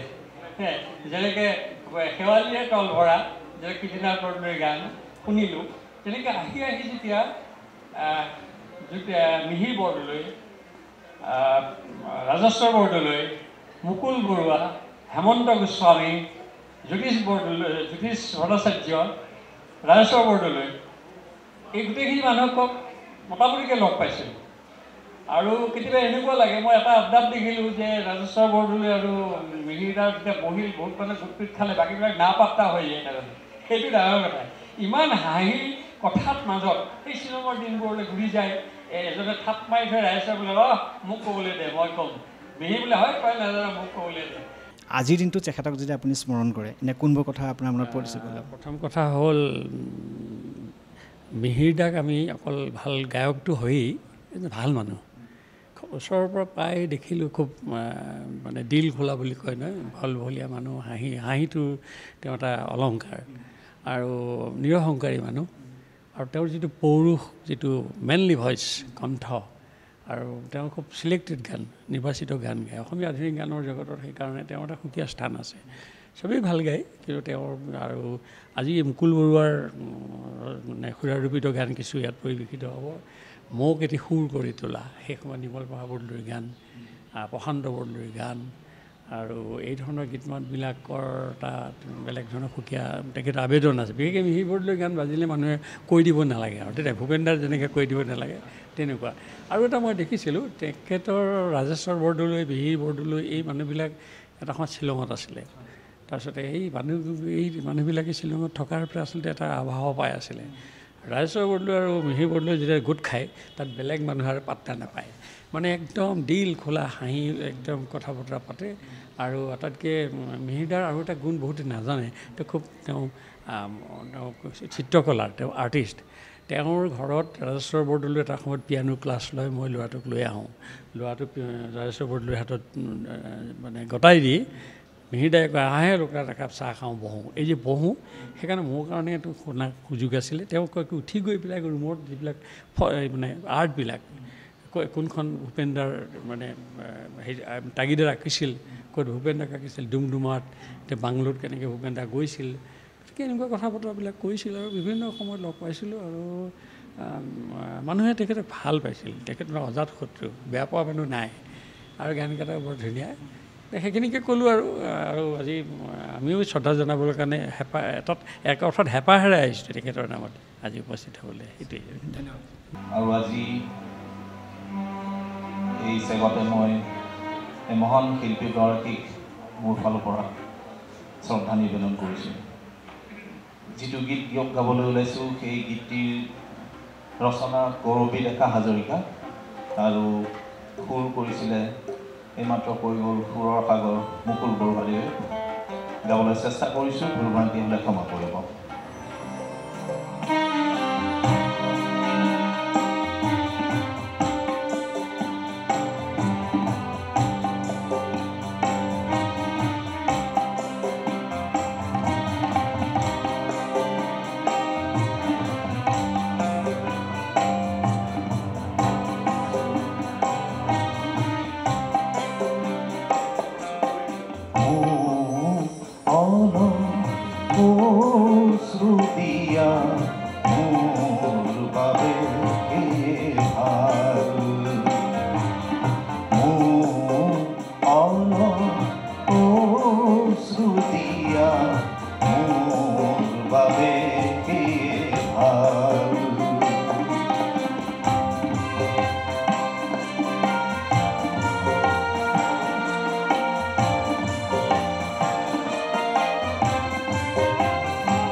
চিৰদিন চিৰকাল মোৰ বাবে এয়ে ভাল অলপ অশ্ৰু দিয়া মোৰ বাবে এয়ে ভাল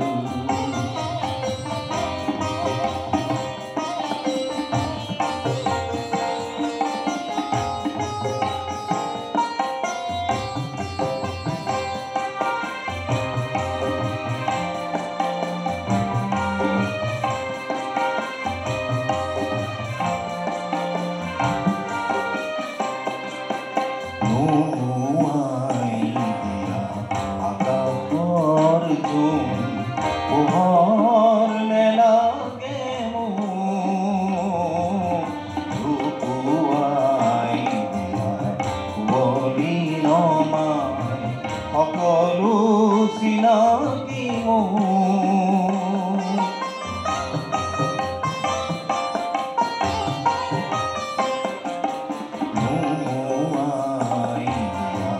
আকাশৰ জোন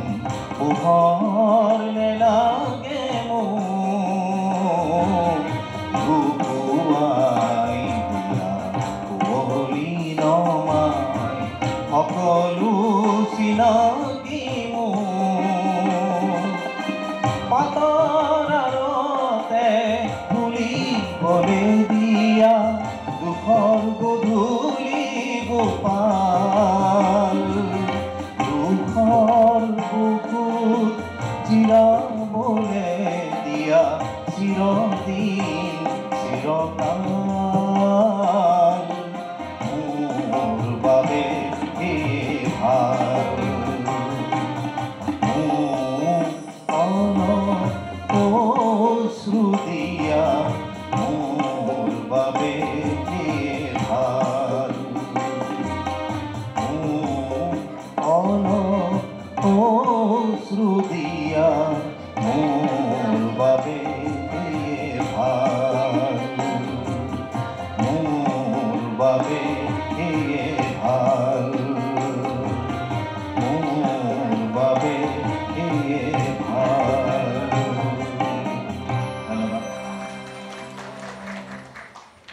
আমি কোৰাছ হিচাপে গাবলৈ লৈছোঁ মন্তুল খুৰা বীৰ বৰদলৈ তেখেতৰ এটি চ'ল' গীত আৰু এইটো তেখেতৰ প্ৰিয় গীত আছিল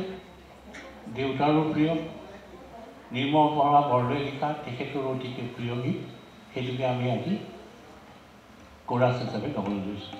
মোক এটি সুৰ কৰি তোলা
আৰম্ভণিতে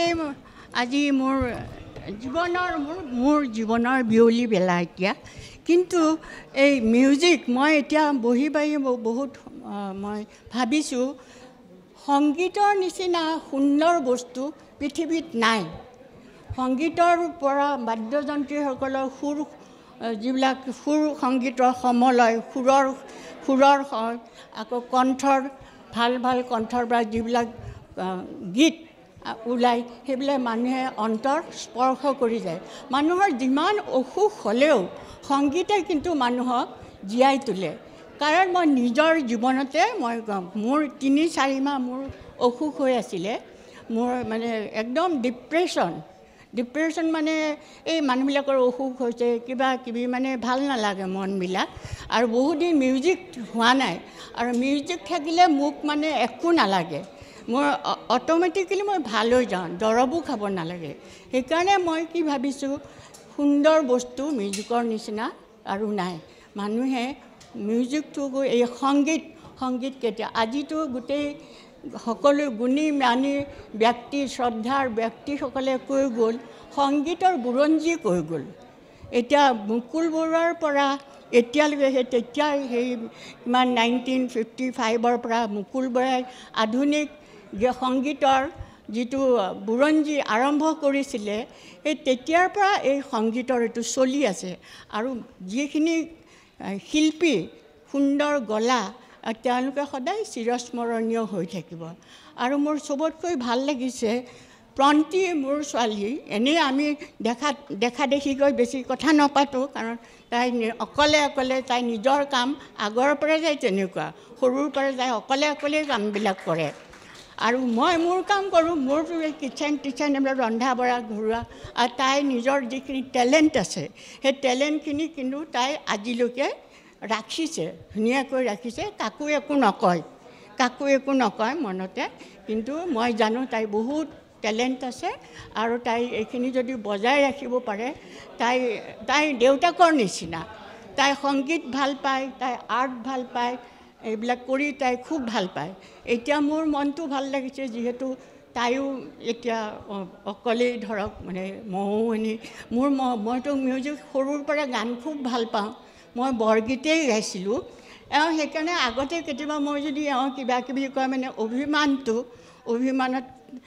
যদি কেতিয়াবা নামাতি হৈ থাকোঁ মই যদি বাৰাণ্ডাখনত বহি থাকোঁ সিফালে তেতিয়া মোক কি কয় জানে এই তুমি আজি ইমান চিন্তিত গোপিনী হৈ কিয় আছা চিন্তিত গোপিনী মানে মই যে বৰগীতত চিন্তিত গোপিনীটো যে আছে নহয় এটা আৰে চিন্তিত গোপিনী সেইটো কয় জোকাই মই এনেই আৰু তুমিনো কিয় আনা মইনো কেতিয়া ক'লোঁ খালি মই এটাই কথা কৈছোঁ আজি এই অনুষ্ঠানটো যিসকলে অৰ্গেনাইজ কৰিলে ইমান কষ্ট কৰি আৰু যোৱাকালিয়ে নতুন গান কিছুমান এওঁলোকে আমাৰ তাত শিকিছে আৰু নীলোৎপল গোস্বামীয়ে সদায় মানে আমাৰ এই অনুষ্ঠানটো তেওঁ লাষ্টত কিন্তু তেওঁহে আঁত ধৰি পেলাই আগবঢ়াই নিয়ে বহুতৰে অলপমান হেৰি হৈ যায় মানে পিছ হুৱকি যায় কৰিম নে নকৰিম হ'বনে নহয় মানুহ আহিবনে নাহে কাক কেনেকৈ মাতিম চিনিও নাপাওঁ তথাপি মই কিছুমান তাইক কৈ দিওঁ প্ৰণতি আৰু আপোনালোকে চবেই কৰে সেইমতে তাই কৰিছে মই আজি খুব অভিভূত হৈ গৈছোঁ আৰু যিসকল আহিছে গুণী মানী ব্যক্তি তেওঁলোকলৈ মোৰ আন্তৰিক শ্ৰদ্ধা জ্ঞাপন কৰিলোঁ আৰু শব্দযন্ত্ৰীসকল আপোনালোকলৈ মোৰ শ্ৰদ্ধা জনালোঁ বাইদেউ প্ৰয়াত মিহিৰ বৰদলৈদেৱ আজি আমাৰ মাজত নাই কিন্তু তেখেত এখন ইনষ্টিটিউশ্যনত আছে আজিও আমাৰ মাজত জীয়াই আছে সৰু ডাঙৰ তেওঁক সকলোৰে লগতে সমান মানে আচৰণ কৰিছিলে আৰু খুব হাস্যমধুৰ আছিলে তেখেতে আজিৰ দিনটোত আপুনি যে তেখেতক যদি স্মৰণ কৰে কোনবোৰ কথা আপোনাৰ বিশেষকৈ মনত পৰিব মিহিৰ বৰদলৈ আজিৰ দিনটো আমি স্মৰণ কৰিছোঁ আমি এনেই নৰ্মেলি এইটো 13 বছৰ বাৰ্ষিকী কিন্তু আজি এইটো এটা খুব মানে কি বুলি ক'ব খুব স্পেচিয়েল বুলি ক'ব পাৰোঁ কাৰণ এইটো সময়ত মই ভাবিছোঁ মিহিৰ বৰদলৈৰ গানখিনি আৰু গোটেইখিনি সংস্কৃতি আৰু কালচাৰ অসমৰ সংস্কৃতি কালচাৰৰ যিখিনি তেওঁৰ কণ্ট্ৰিবিউশ্যন আছে সেইখিনিয়ে মানুহক আমি এতিয়া এই শতবাৰ্ষিকীক স্মৃতি স্মৰণ কৰি পেলাই তেওঁ এটা কালচাৰেল প্লেটফৰ্মতো বেছি আমি এটা এমফাচাইজ কৰিব খুজিছোঁ যাতে এই বস্তুটো আমি সদায় বস্তুটো আমি ৰাখিব পাৰোঁ to hold on to the heritage of Assamese music modern ছঙৰ মডাৰ্ণ অসমীয়া গানৰ আধুনিক গানৰ প্ৰথম ইনস্পিৰেশ্যন ইউথফুল ইনস্পিৰেশ্যন যিটো কয় এটা য়াং ল'ৰা এটাৰ গানবিলাক হি ইউজ মানে এইখিনি অলপমান মই এনেকৈ ক'ব পাৰোঁ ইংলিছতো কৈছোঁ হেৰিকৈ বেয়া নহয় তেওঁ মানে গানবিলাক দেৰ was always A song in his heart a song is a way of life for him মানে মোৰ গোটেই জীৱনটো মানে গান আমি এতিয়া কি কৰোঁ গান এটা আমি গান প্ৰেক্টিছ কৰোঁ তেনেকৈ গাওঁ তেওঁৰ কাৰণে গান ইজ নেচাৰেল এটা নেচাৰেল এজন আৰ্টিষ্ট যেনেকৈ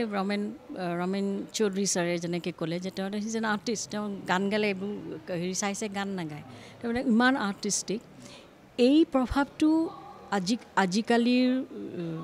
ইভেন টুডে এতিয়া তেওঁ গান গাইছিলে 1956ত প্ৰথম গানটো গাইছে আজি 2024তো এটা য়াং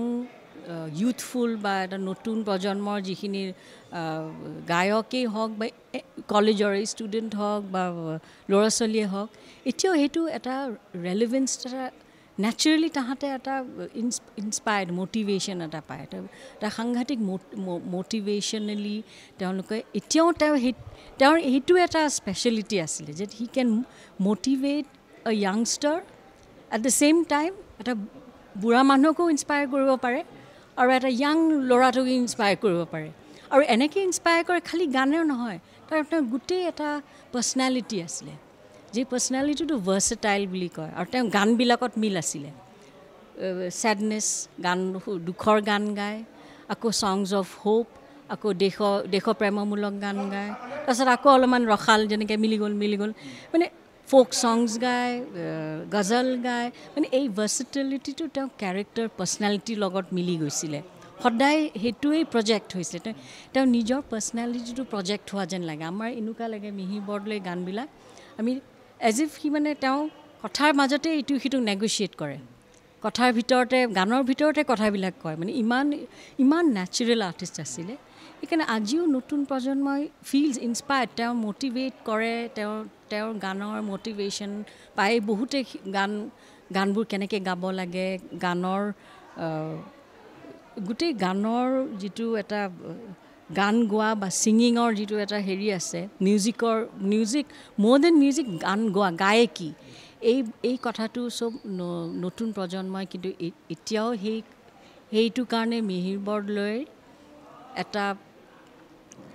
বিশেষ কথা যিটো তেওঁ এতিয়াও নতুন প্ৰজন্মই তেওঁৰ গানত ইনস্পায়াৰ হয় তেওঁৰ গানত ইনস্পায়াৰ হৈ পেলাই তেওঁলোকে সেইটো হেৰি কৰে আৰু সেইকাৰণে তেওঁলোকৰ কাৰণে মিহিৰ বৰদলৈ সদায় ৰিপ্ৰেজেণ্টেড দ্য ইউথ বুলি কৈছিলে আৰু এটা টাইটেল দিছিলে তেওঁ গানৰ সংগীতৰ জগতত চবেই কয় বোলে তেওঁ সৰু আছিলে বাকীবিলাক ষ্টলৱাৰ্ডছবোৰ একদম মানে হেৰি মুকুল বৰুৱাহঁতো বহুত ছিনিয়ৰ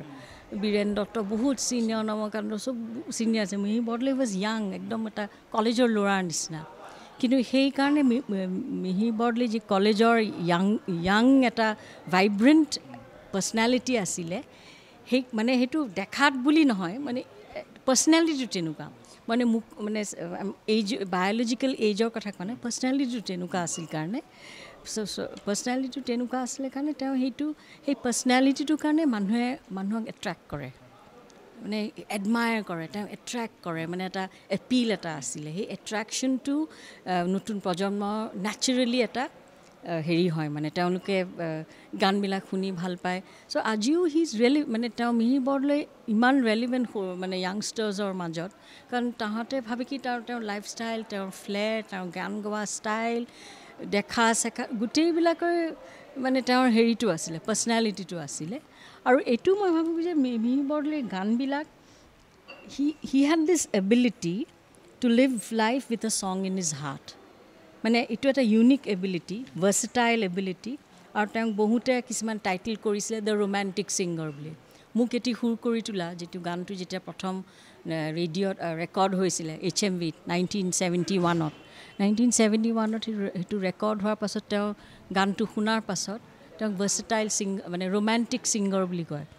আৰু এই ৰোমেণ্টিক ছিংগাৰ টাইটেলটো যেতিয়া তেওঁ পায় এইটো অট'মেটিকলি মানে ইউথে মানে ভাল পায় থাকে আৰে মিহিদাৰ একদম ৰোমান্টিক ছিংগাৰ একদম মানে মানে হি ৱাজ এ মানে ইউথ এপিলটো খুব আছিলে গানত আছিলে পাৰ্চনেলিটিবিলাক গানবিলাকত ওলাই পৰিছিলে সেইকাৰণে মই ভাবোঁ এতিয়াও এইটো সময়তো এই সময়ত যদিও আমি বহুত আগৰ সময়ৰ কথা ক'লোঁ আজি যিবোৰ গান গালে এইটো বহুত আগৰ সময় 1956, 69 তেনেকুৱা 70s এইটো বহুত আগৰ সময় কিন্তু এতিয়াও সেইবোৰ ৰেলিভেণ্ট এনেকুৱা নালাগে যে আমি মই দেখোন পুৰণাৰ নিচিনা হৈ গ'ল বুঢ়া মানুহৰ নিচিনা গান নহয় এইবোৰ একদম য়াংষ্টাৰ্ছবিলাকৰ এতিয়াও এটা য়াং মানুহে এইবোৰ গান গাই পেলাই আমাৰ এটা ইনষ্টিটিউচনাইজ অট'মেটিকেলি হৈ যায় বিকজ লাইফষ্টাইল এটা আছে এটা মানে কথাবিলাকৰ এটা ৱে অফ লাইফ বুলি কয় গানটোৱেই মানে তেওঁক মানে এনেকুৱা কিছুমান নেচাৰেল ফ্লেয়াৰ আছিলে যে গান এটা লৈয়ে he can live on full life time আৰু গান মানে ইমান ভাল আৰু গানটো মানে এনেই লাইটলি নাগাইছিলে ভাল পাইছিলে ফাৰ্ষ্ট লাভ বুলি কৈছিলে কৈছে মোৰ ফাৰ্ষ্ট লাভ কোনো গাৰ্লফ্ৰেণ্ড নাই কোনোৱে নাই ছিংগিং ৱাজ মাই ফাৰ্ষ্ট লাভ তেওঁ সাধনা বুলি গান কৰা নাছিলে কিন্তু গানটো গাই ভাল পাইছিলে সেইকাৰণে গান গাবলৈ গান এটা বিচাৰিবলৈ হি কেন গ' এনিৱেৰ মানে মই লাগিলে মই 10 কিমান মাউণ্টেইন মই ক্ৰছ কৰি গ'লেও মই সেই গানটো বিচাৰি ওলাম মানে সেই ডেট ৱাজ দিছ পেশ্যন এই পেশ্যনেটলি গাইছিলে সেইকাৰণে আই ফিল এই পেশ্যনটো খুব rare it's a very unique passion আৰু খালি গানেই যে গাব লাগে সেইটো নহয় মানে ইজ পেশ্যনেট এবাউট ছংছ আৰু গান লৈয়ে মানে গোটেই এটা নিজৰ এটা ক্ৰিয়েট কৰি পেলাই অৰা এটা ক্ৰিয়েট হৈ যায় নেচাৰেলি কৰে আৰু হাঁহি মেলি গান তাৰপিছত গানটো আকৌ মানে নিজৰ ইম্প্ৰভাইজেশ্যন কৰে সেই ইম্প্ৰভাইজেশ্যনবিলাক সেইবিলাক মানে ইউথফুল এটা এপিল কৰে চবকে আজি নতুন প্ৰজন্মৰ য়াংষ্টাৰ এটাও মোক এটি সুৰ কৰি তোলাটো গাই খুব ভাল পায় কিন্তু মানে ইটছ ভেৰি এপিলিং ফৰ ইভেন একদম নজনা মানুহ এটাই গানটো আমি কিন্তু এইটো গান খুব ভাল পাওঁ আৰু এই গানটো আমি শিকিমেই মানে একদম নজনা মানুহেও মানে ক'ৰ পৰা আহে কিন্তু সেইটো এটা নেচাৰেল ফ্লেয়াৰ আছিলে আমি বেছি তেওঁক তেওঁ নিজকে প্ৰচাৰ নকৰিছিলে ভেৰি হাম্বল লাগিছে যোনে আহিলে আজিলৈকে কিমান বছৰৰ পাছত এখন CD ডেকেডছ আফটাৰ এখন CD এখন ওলাইছিলে সেইটো বহুত কোৱাৰ পাছত চবেই কৈছে CD এখন কৰ মিহিদা আপোনাৰ গানবিলাক শুনিব লাগে CDয়েই নাই ফাইনেলি এখন কি 2007 তাৰ আগতে 2009ত এখন CD ফাৰ্ষ্ট CDখন তেওঁ থাকোঁতে এখন ৰিলিজ কৰিছিলে তাৰ পাছত আমি এখন নতুন প্ৰজন্মই আকৌ এখন তেওঁ গানখিনি আকৌ আমি সদায় বজাই ৰাখিব লাগিব তেওঁ গানখিনি songs has to be kept alive the songs should not die the songs should not fade away it should keep on resonating and we'll keep it alive সেইটোৱে উদ্দেশ্য আছিলে আজি আমি স্মৃতি স্মৰণ কৰি পেলাই তেওঁক আমি মনত পেলালোঁ in memoriam of his melodies which are evergreen আৰু স্পেচিফিকেলি মুকুল বৰুৱা তেওঁৰ মেণ্টৰ আছিলে ফাৰ্ষ্ট মানে এই সংগীতৰ জাৰ্ণিত মুকুল বৰুৱাই তেওঁক দিলে মানে ফাৰ্ষ্ট মানে ব্ৰেক থ্ৰুটো দিছিলে মুকুল বৰুৱাই সেই ব্ৰেক থ্ৰুটো দিয়াৰ পাছত সেই মুকুল বৰুৱাৰ লগত যিটো এটা ৰিলেশ্যনশ্বিপ এটা হৈ গৈছিলে তেওঁ মেণ্টৰ বুলি কয় খালি মানে এটা ৰিলেশ্যনো আছিলে নলিনী বালাদেৱীৰ নেফিউ আছিল কাৰণ নলিনী বালাদেৱী দুজনৰেই মানে আছিলে কি বুলি কয় জেঠায়েক আছিলে সেইকাৰণে নলিনী বালাদেৱী ফেমিলি বুলিও নহয় তেওঁ মানে সেই এজ এ ফেমিলিৰ বুলিও নহয় তেওঁ সেই এটা সংগীতৰ এটা মিল আছিলে দুজনৰে ইমান মিল আছে সেই মেলোডিটো খুব মানে ভাল পাইছিলে আৰু মোৰ দেউতা এই গানটো আজি চবেই গাইছে যিটো এটা বিপুল বৰুৱাই মোৰ কেতি সুৰ কৰিতেতো হিট ছং হৈ গ'ল প্ৰথম গানটো এই পাৰে মই নাৱৰ টিঙত গালে এইটো নাই ৰেডিঅ'ত গাইছে 1956 অনিৰ্বাণ দায়ে গালে তাৰপিছত আৰু যিটো গান গালে আকাশৰ সৌ জোনা কৰে একদম ৰেৰ সেইবোৰ গান নাই ৰেডিঅ'ত নাই ইৰেজ হৈ গৈছে সেই গানবিলাক সুৰটো ভাবি পেলাই বিপুল বৰুৱাই তেওঁ নিজৰ দেউতাকে সুৰ দিছে সেই গানটোৰ সুৰবিলাক ওলাই পেলাই আজি এটা গান সেইটো গান আকাশৰে সৌ জোনা কৰে জুই নিজান পাৰত গাম মই গীত সেই গানটো মুকুল বৰুৱাৰে সুৰ একদম এইবিলাক মানে নায়েই সুৰেই নাই গানে একো নাই মানে ক'ৰ পৰা ওলাই ওলাই এই সুৰবিলাক হেৰি কৰিবলৈ কৰিছে মানে এইবিলাক বস্তু আমি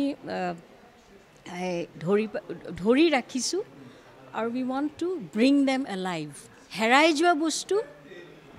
সাঁচি ৰাখিব যত্ন কৰিছোঁ ধন্যবাদ thank you Prashanta always a pleasure তোমাৰ চেনেলটো তোমাৰ এটা হেৰি তুমি এনেকুৱা এটা আৰ্কাইভিং কৰিছা তোমাৰ নামটো আজি কৈছেনে নাই মই তোমাৰ নামটো এবাৰ ইমান ব্যস্ত হৈ আছোঁ বাট প্ৰশান্ত হেজ ডান আ ইউনিক থিং আৰু এজন পেশ্যনেট সংগীতৰ ওপৰত নিজৰ পৰাই বহুত গান চেষ্টা কৰিছে আৰ্কাইভিং ভিডিঅ' আৰ্কাইভিং কৰিছে য'তেই এজন মিউজিকৰ আচল জেনুইন মিউজিকৰ মানুহ দেখিছে তাতেই Prashanta Bora thank you Prashanta you always been the very মানে জেনুইন মানুহবিলাক আমি ভাল পাওঁ আৰু এনেকৈ তুমি এনেকৈ এনেকুৱা অনুষ্ঠানবিলাকত তোমাক মাতিম আৰু থেংক ইউ